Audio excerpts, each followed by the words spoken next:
Hola amigos, ¿cómo están? Sean bienvenidos. Esto es Entre Justos y Pecadores. Este es un capítulo más y bueno, yo feliz porque hoy vamos a contar con la presencia de un político con larga trayectoria. Además ha sido exministro, ha sido parlamentario varias veces, ya nos va a contar cuántas veces y cómo ha sido toda esta etapa. Estoy hablando de Ángel Javier Velázquez Quesquén. Él es doctor y además es especialista en Derecho Constitucional. Bienvenido, doctor. Buenas tardes, Alicia, y bienvenidos a tu gran audiencia. Y gracias por la invitación. Nos estamos dirigiendo a un público joven que tiene que escuchar cuál ha sido su experiencia en el campo político. Usted es de Lambayeque, ha sido congresista electo por Lambayeque. Siempre por Lambayeque. Yo soy chiclayano, yo estudié pedagogía, pero también estudié Derecho, y entré al partido a los 20 años, o sea, hace 45 años. Tiene 45 años de ser aprista. Sí, entré el año 80, justo 2 días después que el partido perdió las elecciones generales, o sea, le ganó Fernando Belaúnde a Armando Villanueva. El 18 de mayo de 1980, el domingo fue la derrota y yo me fui a inscribir el martes. Con convicción. Sí. ¿De cuna aprista también? Sí, no, mi padre ha sido secretario general y él ha tenido de repente más honores que yo, porque él sí ha podido recibir a Aya de la Torre. Yo lamentablemente no lo he podido conocer porque Aya de la Torre estuvo muy enfermo ya en la última etapa de la década de los 80, y yo lo pude ver en el mitin de cierre de campaña en Chiclayo para la constituyente de 1979. Yo era tenía 18 años, entonces no había ingresado todavía, pero fui con mi papá a escucharlo, ¿no? Por última vez, a Aya de la Torre, ¿no? Pero somos de una familia mayoritariamente aprista. Por convicción, además. Sí. Usted fue 5 veces congresista. Una vez presidente del Consejo de Ministros y también fue presidente del Congreso. Sí, sí, Alicia. ¿Cómo ha venido llevando esta carrera política? Bueno, mi padre le gustaba mucho la política, él se sentía orgulloso de haber recibido a Aya de la Torre. Me conmovió mucho, por ejemplo, ver llorar a él y a mi mamá cuando murió Aya de la Torre. Me conmovió, y yo todavía no estaba entendía, inscrito en el partido. Y me conmovió también cuando verlo a mi papá sufrir cuando perdimos el año 80, o sea, yo no era militante, era simpatizante, lo acompañaba a él, pero él había en ese momento, todo parecía que Armando Villanueva ganaba la elección, y se perdió. Entonces, coincidentemente mi papá recién había ingresado a trabajar en Nestlé y tenía horarios muy rígidos, era una empresa suiza muy rígida, y él justo ya dejaba la carrera política. Entonces yo me enganché, ingresé a la universidad y me metí al partido, evidentemente con la aspiración de contribuir como un joven militante. Esa fue su convicción que lo llevó exactamente, yo no entré a los 20 años pensando que iba a ser concejal, regidor. No, yo entré con convicción porque entendí que el APRA era no solamente un sentimiento social, sino que esto se condensaba en un conjunto de principios, de valores y de una propuesta para América Latina. Ya estaba estudiando y ya comenzaba a comparar lo que era el materialismo dialéctico, el materialismo histórico de los comunistas, y comencé a entender la ideología del partido y me inscribí en la juventud, y luego me pasé al comando universitario, ¿no? A los 20 años. Ah, mire, y en el tema familiar, usted tiene hijos, es casado, ¿cómo ha llevado su vida política y su vida familiar? Bueno, yo tengo 5 hijos, todos mayores de edad, y yo de verdad que si hay algo que pudiera retroceder en la historia, que sé que no se puede retroceder, hubiera sido un poco más entregado a mis hijos, porque un poco más de tiempo de calidad. Tuve una carrera política muy intensa. O sea, yo llego a ser congresista en el 95, pero yo entre el 80 y el 95 yo he sido secretario general del Comando Universitario, he sido miembro de la Asamblea Universitaria por el APRA en la Universidad Nacional Pedro Ruiz Gallo, he sido dirigente de los comités ejecutivos. Un político a tiempo completo, se podría decir. Después del golpe de Estado, a los 40 días, me hice secretario general por la elección de la militancia. 40 días después del golpe, el 5 de abril de 1992, me hice secretario general en el departamento de Lambayeque, o sea, a los 32 años. Entonces, y de ahí a los 35 años me vine al Congreso. Yo pensé en mis 5 años, ¿no? Pero luego el partido, y esto es una primera reflexión que lo hago a los chicos, los jóvenes. A ver. Yo sé que a muchos no les interesa la política, pero el país está así justamente porque no participan activamente en la Es política. que se ve tantos temas de corrupción, Sí, claro, se ve tanta decepción o de gente que no tiene vocación metida en política. La política no es mala, sino los que operan la política. Las malas personas que llegan a la política. Exactamente. Entonces, no se puede generalizar. Yo no puedo generalizar, por ejemplo, a un joven que comete una tropelía con muchos jóvenes que se dedican al estudio, a hacer emprendimientos. Entonces, lo que sí se tiene que aprender es que, otra reflexión que hago, porque yo soy profesor universitario, es que no hay país en el mundo que haya pasado de la condición en la que está el país a ser un país desarrollado que no tenga congresos.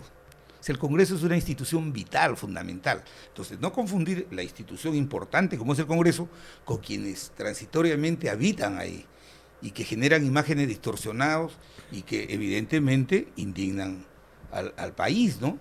Pero también el país está en esta situación mucho tiene que ver por los electores, porque no se preocupan en ver a quiénes van a elegir, a quiénes le van a dar la responsabilidad. ¿Y cómo encuentra a los jóvenes en este momento, que los ve tan indiferentes o que los ve rechazando la política y que no quieren inmiscuirse, versus a usted cuando joven se apasionaba por este quehacer político? Yo he vuelto a enseñar y a mí me preocupa que la educación que hoy día se está enseñando es para un mundo que ya no existe.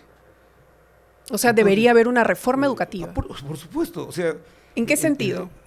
Hoy día la inteligencia artificial ha modificado todas las estructuras de conocimiento. Por ejemplo, yo he visto de que, ¿no? Mira, a los chicos les enseñan que en 1492 Cristóbal Colón descubrió América. O sea, que a partir de ahí nació América. No, no. Entonces, la capacidad de análisis, y yo lo acabo de decir en un evento que he organizado en Chiclayo de jóvenes, que no son apristas, hace una semana. He hecho y he invitado a jóvenes como Enrique Valderrama, a una señora que es experta en inteligencia artificial, a decirle a los jóvenes que el mundo que viene ahora es desafiante. Es desafiante porque hay que prepararse. O sea, la inteligencia artificial no va a reemplazar al ser humano. Lo que sí va a sacar del mercado a aquellos jóvenes que no se preparan en inteligencia artificial, que no la conocen, que no la dominan como una herramienta de apoyo. Pero yo me temo que dejaré de existir y yo no creo que un robot pueda tener la capacidad de tener pensamiento crítico. Y sensibilidad. Exactamente. Entonces, y de eso está preponiendo la política. Y por eso es que en algún momento que hablemos te voy a decir por qué Lambayeque me eligió 5 veces a mí parlamentario. ¿Por qué lo eligió? Yo vengo de una familia muy humilde, Alisa. Yo vengo de una familia... El partido del pueblo es un partido verdaderamente del pueblo. Y yo no he sido ahijado de Luis Alberto Sánchez, de Armando Villanueva, de Alan García. No ha sido apadrinado. No, sí ha habido personas que me han auspiciado, como Jorge el Castillo, por ejemplo, del 90 al 2000, Jorge... Cuando viene el destierro de Alan García, Jorge se queda a cargo del partido, y Lambayeque, yo era secretario general y era una de las bases que él más visitaba. Eran los momentos más difíciles de la persecución, como han habido antes que yo entre a la política, en la época de Aya de la Torre, pero yo lo sé eso por historia. Claro. Las vivencias personales que he tenido ha sido a partir, por ejemplo, del exilio de Alan García, de la forma como vejaban al partido, a sus líderes, y ahí nosotros teníamos que volver a reconstruir, inclusive perdimos la inscripción y tuvimos que hacer todo un desplazamiento por el país nuevamente para recolectar firmas, recuperar la inscripción con una campaña así como la que hizo Malan contra Alan García, la señora Nadine Heredia contra Alan García. Así nos hicieron la contracampaña en el año 92 contra Alan García. Pero te digo, si hay algo que yo siempre he pensado como persona, es que el hecho que yo sea moreno, el hecho de que sea cholo, provinciano, no me hace menos que otro. Yo creo que... Y tampoco le dé ventaja, como ahora tampoco, el modus operandi de la mayoría de políticos. Yo no me victimizo ni creo que estar por encima de nadie. Es que no debería sentirse uno víctima porque es de aquí o de allá, ¿no? Y creo que, como dicen, los japoneses no son inteligentes, sino que son perseverantes. Y nosotros tenemos que ser perseverantes. O sea, trazarnos un objetivo y en el camino a ese objetivo a veces hay obstáculos. Pero hay que tener esa capacidad de perseverar para entender que si uno se resbala o se cae, se tiene que volver a levantar, pero el objetivo es nunca perderlo. Entonces yo vine yo entré al partido con la ilusión de joven, a los 20 años de edad. Y a los 35 años ya estaba en el Congreso. Vine al Congreso y te cuento una anécdota. Yo le hice la campaña a un diputado, Humberto Falla. Y yo era dirigente en Lambayeque, le hice la campaña, porque este programa llega a Lambayeque, y lo sacamos el número 1, los universitarios. Mira. El número sacó Siempre los jóvenes ahí. En Lima pujantes. lo pusieron número 4. Y nosotros le dijimos, está bien que en Lima la directiva te haya puesto 4, pero el pueblo va a ordenar esa lista, te va a poner primero. Y salió el primer votado, Dios lo tenga en su gloria, Humberto Falla. Pero él, cuando salió elegido parlamentario, yo me quedé en Lambayeque y una vez vine ya como abogado a defender al Jurado Nacional de Elecciones a un exdiputado y me quiso invitar al Parlamento. Yo de broma le dije, no, yo no quiero ir al Congreso hasta que yo no entre como diputado. Ah, en orden. Y pero se lo dije así en broma, ¿no? Pero uno jala, porque las palabras tienen poder. Y de verdad, que la primera vez que entré al Congreso fue cuando fui a juramentar y como no conocía el hemiciclo me resbalé y me caí.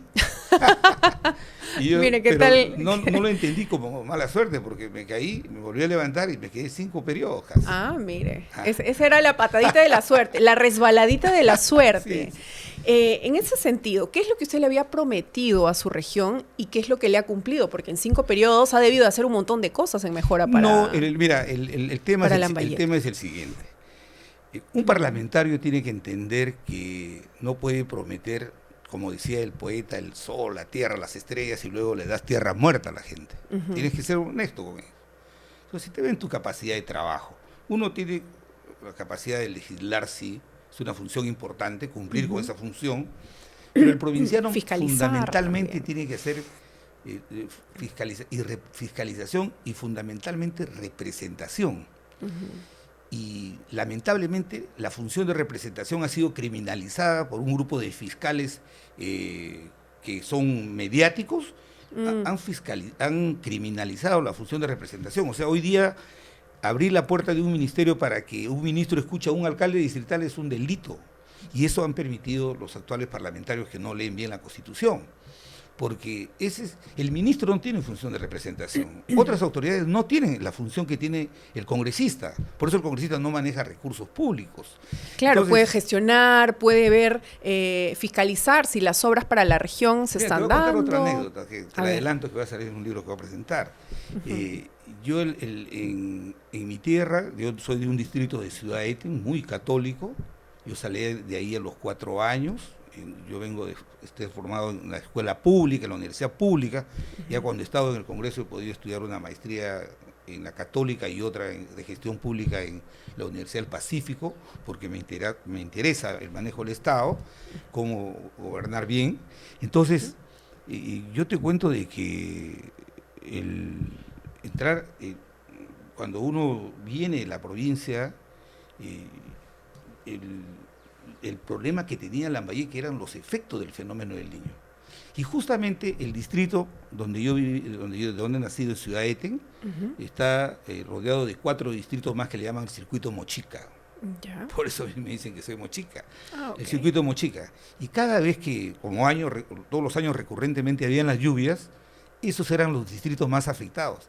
Tan es así, tan doloroso eran esos momentos que el grupo 5, que me siento orgulloso que es de Lambayeque, de Monsefú, es uno de los mejores conjuntos musicales de América Latina. Y además como si fabricaran grupos musicales, ¿no? De ahí salen todos buenos. Ellos sacaron una canción, Tormenta. Ajá. Y ahí, en esa canción, evocaban toda la tragedia que pasaba el pueblo de Circuito Mochica con la lluvia del fenómeno del Niño.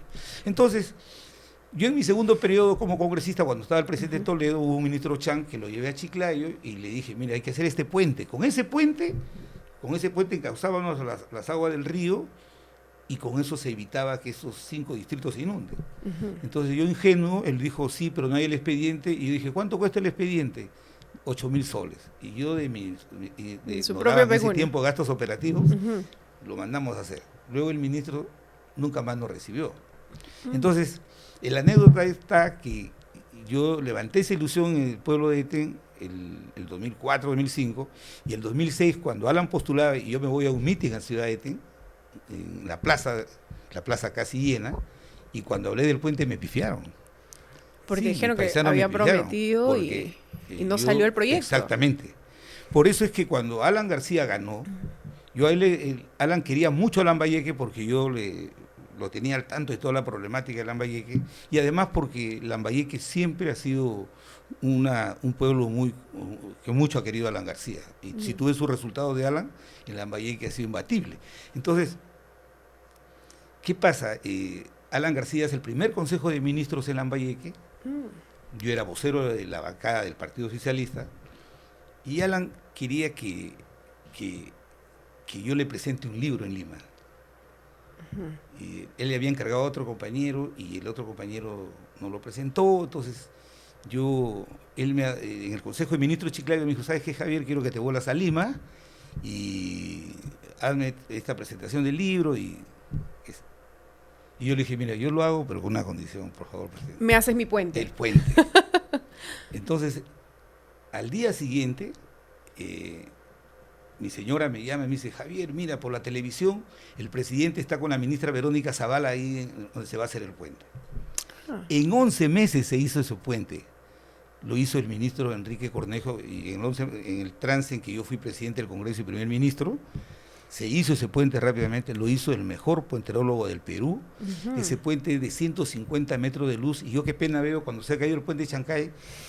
Mira, ya van pasando 10 fenómenos del Niño en Lambayeque y ese puente está ahí intacto. Intacto. Lo voy a ir a visitar este sábado y lo más importante, que pueden llamar y te pueden escribir los vecinos de Monsefú, de Santa Rosa, de Pimentel, de Ciudad Eten, de Puerto Eten, de Reque, el fenómeno del Niño no le hace nada al puente. Se dio a los graves daños que originaba esos 5 distritos.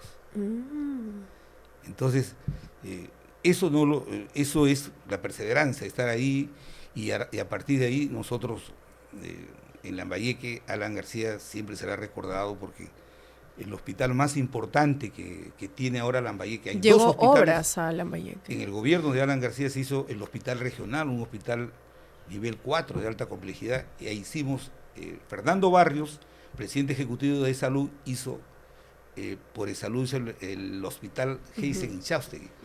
Eso ha sido una gran contención a los efectos del fenómeno del Niño. El pueblo de Lambayeque ha apoyado tanto al APRA, ha querido tanto a Alan. ¿Por qué cree usted que han perdido las inscripciones? ¿Por qué cree usted que la población les ha dado la espalda y los ha castigado ya no dándoles el voto de confianza en las urnas? Mira, esto no es un consuelo de tontos. Pero hay un aforismo que dice: no siempre se gana, pero tampoco siempre se pierde. Entonces, hay malos momentos. Históricamente el APRA ha pasado malos momentos, pero yo rescato y siempre he rescatado que Alan García ha sido, creo, el único auténtico intérprete del pensamiento de Aya de la Torre, porque ha sido el único capaz de llevar 2 veces al APRA con su símbolo al poder. A la presidencia. Entonces, y hemos hecho un gobierno, obviamente el gobierno del 85-90, controvertido, pero el año 2006-2011 dejamos al país liderando no solamente su crecimiento económico, sino la reducción de indicadores sociales como la pobreza, la desnutrición crónica infantil. Claro, esas cosas sí se reconocen. Y en 15 años ha habido un enorme retroceso. ¿Usted cree que hoy en día pueden recuperar esa confianza en el pueblo? Sí, yo ¿Creen que el APRA tiene la fórmula ganadora para todos los males en el país? No, mira, tampoco vamos a pecar de soberbio decir que la fórmula para remediar todos los problemas. El país tiene problemas estructurales, pero creo... Con la experiencia que tienen, digo, ya en gobierno, quiero ¿no? Decirle exactamente. Yo quiero decirle a los jóvenes, se lo digo a mis alumnos. Yo lo que, por ejemplo, y predico con el ejemplo, en Lambayeque he promocionado jóvenes. En Lambayeque hemos hecho participar al gobierno regional, siendo yo parlamentario, a Manuel Valverde, que era el alcalde más joven de un distrito, a que sea candidato al gobierno regional. Casi gana el gobierno regional.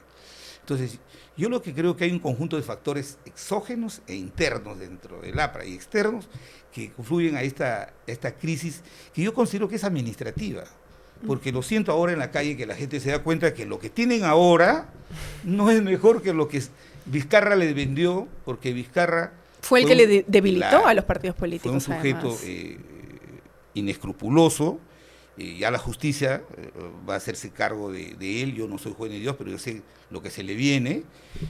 Y él contribuyó a esta degradación o desprestigio del sistema de partidos políticos.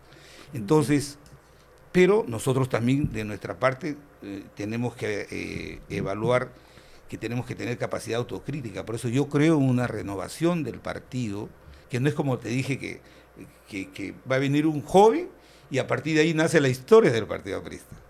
Entonces aquel joven que te habla de ese tipo de renovación está equivocado. Está perdido además. O sea, porque la renovación tiene que venir acompañada de conocer todo el martirologio y todo el aporte que ha hecho el APRA durante los 100 años de existencia en la vida política del país. ¿Y qué es lo que propone el APRA hoy? Exactamente. Y yo creo que lo que le proponemos al país es que tenemos, a lo largo y ancho de todo el país, tenemos gente preparada, no de repente las mejores universidades del mundo privadas, porque nosotros somos gente del pueblo, pero sí gente que nos hemos preparado en la propia actividad política, que sabemos gestionar la función pública y que podemos resolver los problemas urgentes que tiene ahora el país, ¿no? Usted ha estado en silencio a lo largo de 5 años, se le ha visto desaparecido del escenario político. No, yo no... Aproximadamente. De repente por mi color, de repente alguien no me ve, ¿no? Pero te quiero... No, me refiero a salir como siempre, a opinar, a estar en los medios, pues digamos, sacando cara por el APRA o opinando. Mira, esto no lo digo como soberbia, pero cuando yo voy por la calle dicen, 4 parlamentarios movían todo el Congreso. ¿Sabes cuándo fue eso? El año 2011-2016, en la época de Humala, cuando la señora Nadine Heredia, conjuntamente aliada con el consorcio de medios, comenzaron a demoler la imagen de Alan García. ¿Quiénes lo defendieron a Alan García en el Parlamento de la República y en las plazas públicas? Mauricio. ¿Y quién te habla? Éramos 4. Luciana, Elías que ya no está en el APRA, Luciana Müller. Y Mulder y yo, y teníamos ambos responsabilidades que el partido nos encargaba. Y es verdad, hay muchos comentarios de que le daban vuelta al Congreso. Es lo que se dice. Ya, por eso desmenuza algunos adversarios que dicen que yo he estado desaparecido. Luego del 2016 al 2019, y en la época de Vizcarra, yo he estado hasta el último momento. En el cierre del Congreso. No solamente eso, sino en el doloroso momento cuando Alan García se quitó la vida para no ser vejado por una horda de fiscales mediáticos que utilizan el Código Penal como una chaira para destruir a los adversarios políticos. Y yo he estado ahí, he tenido el honor de estar ahí y ser reconocido por los compañeros, y cuando cerraron el Congreso. Pero también entendí que si cerraron el Congreso y el 90% del país aplaudió esa decisión, porque obviamente es un expediente fácil cerrar el Congreso, ¿no? Por este golpista de Vizcarra, había que darse una pausa. Entonces, ¿cuál es mi trayectoria profesional?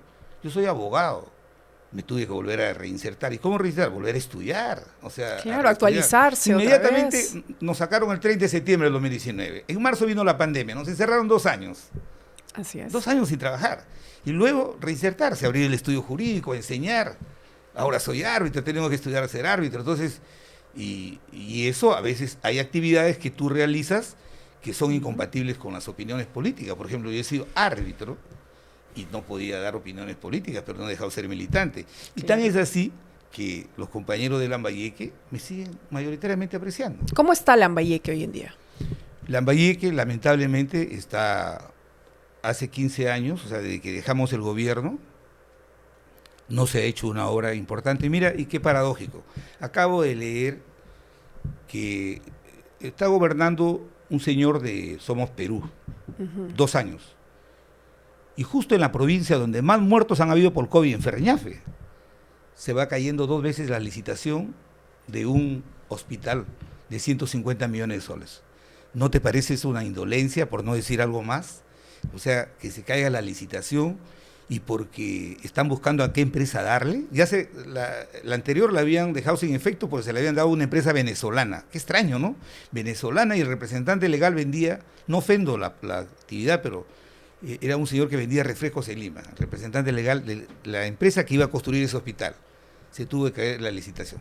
Mira, nosotros hicimos un hospital en el gobierno de Alan García de 300 camas. ¿Sabes quién lo hizo? Naciones Unidas, a través de Naciones Unidas. Ah. Lo investigó la Contraloría, no pasó nada. ¿A quién le dimos la plata? Y Edu decimos.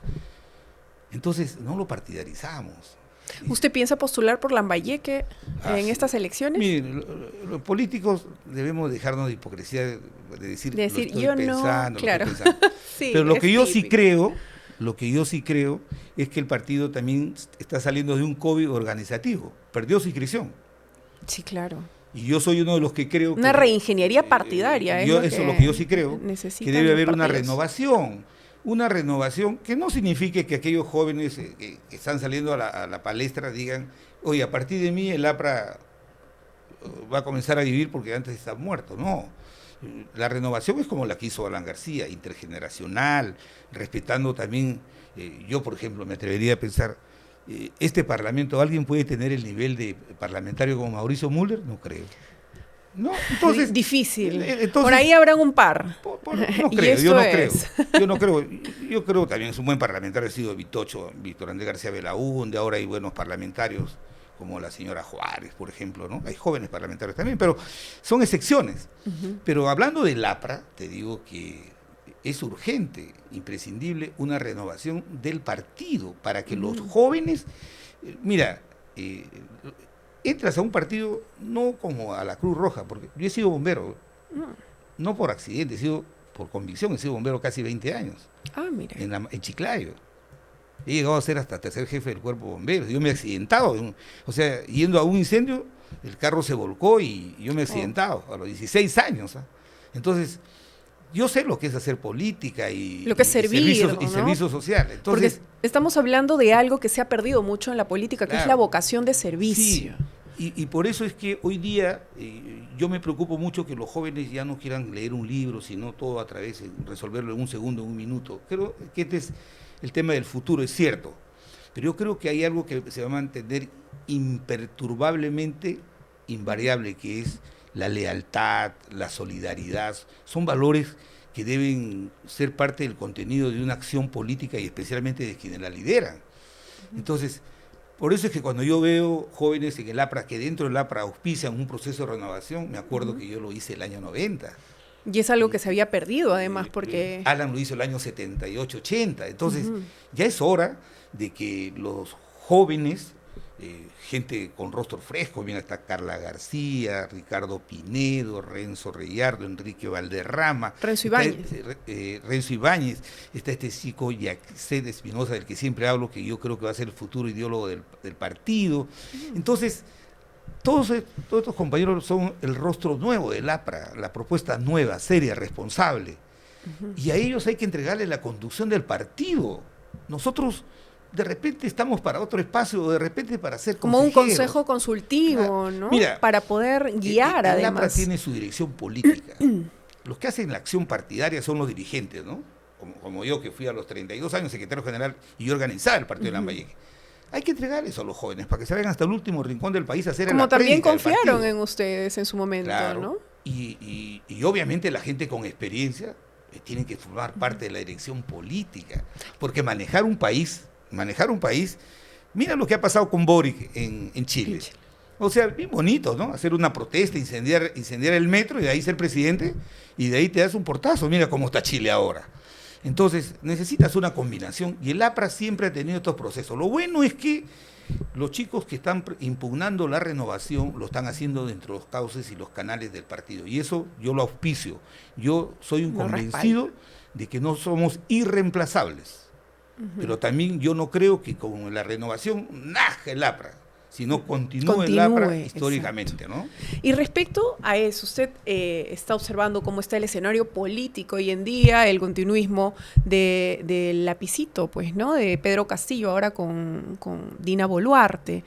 ¿Qué opinión le merece la gestión que ella está teniendo, su gabinete en el Consejo de Ministros, usted que tiene experiencia ahí? Mira, te lo digo, yo creo que tengo varias reflexiones que algunos compañeros mayores que yo no la comprenden, pero es mi forma de pensar.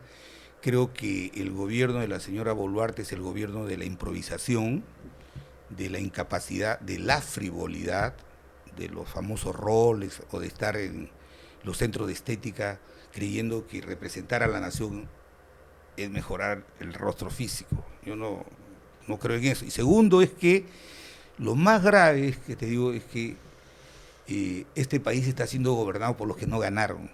Y eso sí me preocupa a mí como abogado, como algo de experiencia que tengo en la política. ¿Como quiénes, por ejemplo? Los que están gobernando. O sea, ¿quiénes gobiernan ahora? ¿quiénes gobiernan? El Congreso es el que gobierna el Ejecutivo. O sea, la señora... ¿Estamos Boluarte, hablando de partidos políticos en específico? Por supuesto ¿Cuáles? que sí. Fuerza Popular, Renovación Popular, Alianza para el Progreso, Avanza País, todos ellos concertaron, por ejemplo, primero, para tomar la decisión de autorizar a la señora y a su ministro que pudieran matar gente en Ayacucho y en Puno. Y ahí hay más de 50 muertos y ahí hay responsables políticos. Segundo, es que el partido de gobierno son las bancadas, o sea, por eso no hay oposición. Por eso el ministro Santibáñez, tú escuchas a un parlamentario y todos dicen, no, es un buen ministro, ¿no? Entonces, están totalmente desconectados de lo que pasa. Y eso le iba a preguntar, ¿usted cree que ahora hay algún tipo de oposición o todos son oficialistas? No hay oposición, por favor, no hay oposición. O sea, hay partidos que visiblemente están gobernando, por ejemplo, Alianza para el Progreso tiene el Ministerio de Salud, tiene el Congreso de la República, han hecho el Congreso de la República cuoteo por partidos políticos que están ahí, han tomado el servicio parlamentario que nunca lo tomó ni Ollanta Humala, ni Toledo, ni nosotros tomamos el servicio parlamentario, han roto todo lo que es carrera meritocrática en el servicio parlamentario. Pero a mí lo más grave es que no hay oposición en el país. No hay oposición porque, ¿cómo? Si yo te estoy diciendo de que son las bancadas en el Congreso mayoritariamente las que respaldan a Dina Boluarte, ¿cómo van a censurarle a un ministro? Eso sería contraproducente. Y no censuran ni siquiera al ministro del Interior. Eso sería contraproducente. Entonces, la señora nada en una nube, en la nube de la frivolidad, porque el Congreso, con tal que no le toquen su presupuesto, con tal que sigan ellos teniendo cuotas, ministerios les han dado cuota de poder. Tienen ministerios, ¿no? Tienen ministerios, pero eso no está mal, pero eso hubiera sucedido si hubiera sido explícitamente un acuerdo, un pacto de partidos para apoyar a un gobierno que ganó. Y te quiero decir no algo, bajo la mesa. Y te quiero decir algo, Alisa. Mira, yo creo que está bien que el señor Pedro Castillo esté en la cárcel por todas sus tropelías que ha metido y por el golpe de Estado. En el país, tan grave como un delito de corrupción o como un homicidio tiene que ser los golpistas como Vizcarra, como Pedro Castillo, ¿no? Nunca más puede haber un golpe de Estado que justifique eso, porque eso demuestra que el sistema democrático no funciona y el sistema tiene que ser capaz de proveer las herramientas para resolver una crisis política, no con golpes de Estado. Y además deberían ser suspendidos por siempre de la gestión pública. Inhabilitados por siempre. No por 10 años como Vizcarra, los están ahora. Y cada vez que lo han cerrado ha sido más bien por su tropelía, porque Vizcarra evitó con eso que lo descubrieran de todos los sobornos que le han dado las empresas por las que hoy día va a ser condenado. Pero al margen de eso, quiero ir a lo más esencial que quiero dejar como idea. Hoy día están gobernando. ¿Por qué el país está así? ¿Por qué en los últimos 10 años el país está con 7 presidentes? Porque han gobernado los que no han ganado. Vizcarra traicionó a PPK. Así es. Y esta señora traicionó a Castillo. Así es, porque ella dijo que se iba, si se iba. Exactamente, ella dijo Castillo. que se iba. Y si se hubiera quedado, ella hubiera hecho el programa por el cual mayoritariamente el país votó. Mira, yo no voté por Castillo, yo voté por la señora Keiko, porque el partido no tenía candidato. Pero yo como demócrata tengo que respetar que esos señores ganaron con ese programa y ese programa se tiene que hacer. Y si tenía algunos excesos, para eso estaba la oposición, pero hoy día no hay oposición. Entonces lo que hay hoy día es el dispendio, la farra. Tú ves cómo se gastan los presupuestos de la República. No es casualidad que el señor, el gobernador de APP tenga el primer presupuesto en la región, que el segundo presupuesto de la región sea el de los relojes Rolex. Esa es la de vergüenza. Y que el Parlamento haya conestado eso, porque el Parlamento aprobó ese presupuesto. Entonces, ¿de qué estamos hablando? No hay oposición y entonces no es que ellos sean los políticos que están haciendo malas cosas, sino que están utilizando mala política. Si usted tuviera 5 salvavidas y tuviera que salvar a 5 congresistas que estén hoy en día en gestión, ¿a quiénes los salvaría? Mira, creo que son un poco más, hay gente honesta, decente en el Parlamento, ¿no? Pero más o menos. por ahí a quienes rescata. No, sí, el almirante Montoya, este chico Diego Bazán, la chica Tudela, ¿no? Y la señora Juárez, Marta Moyano y más, ¿no? Carlos Anderson, el general Quiabra, hay muchos, gente honesta, sino que ellos los opaca el hecho de que haya los escándalos que se ven, todo, ¿no? Pero esto es parte de varios buenos congresistas que son gente decente, honesta, que quieren sacar adelante el país, sino que el escándalo, pues, en las que ellos mismos son más escandaloso que lo que se dice del Parlamento es que ellos no hagan control político. Eso, ministro, no están ejerciendo su función. Que un ministro del Interior se atreva a borrar las pruebas de sus teléfonos. O sea, eso es el más grande. En otro momento ya hubiera sido censurado. Mira, yo tomé el gabinete ministerial de Alan cuando hubo el baguazo. Hubo un evento en Bagua, nos hicieron una emboscada de supuestos líderes indígenas, de un señor Pizango que eran ideologizados, y al pobre Yehude Simón lo emboscaron, ¿no?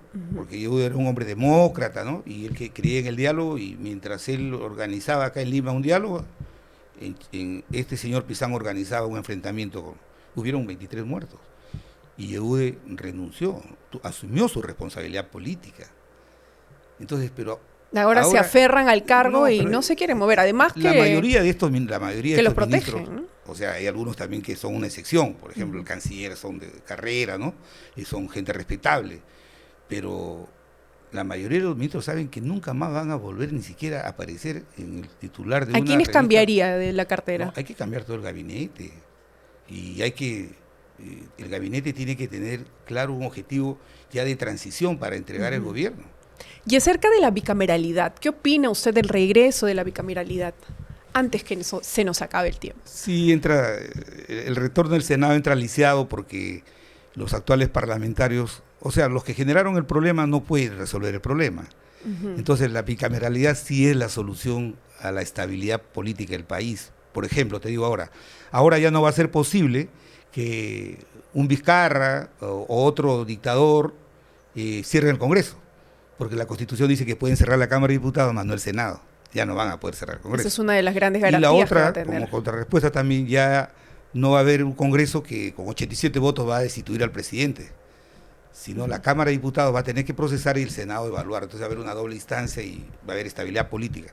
Pero hay un conjunto de reformas que se deben hacer adicionales. Por ejemplo, ¿cómo cuáles? Hay que acabar con este argumento de los vicepresidentes que ni bien asumen, comienzan a urdirse con la oposición para echarse abajo al presidente, por intereses así de particulares, nefandos. Entonces, pero lo fundamental ahora, lo fundamental es el tema de la seguridad. Y no hay que ser experto, sino ¿qué es lo que pasa?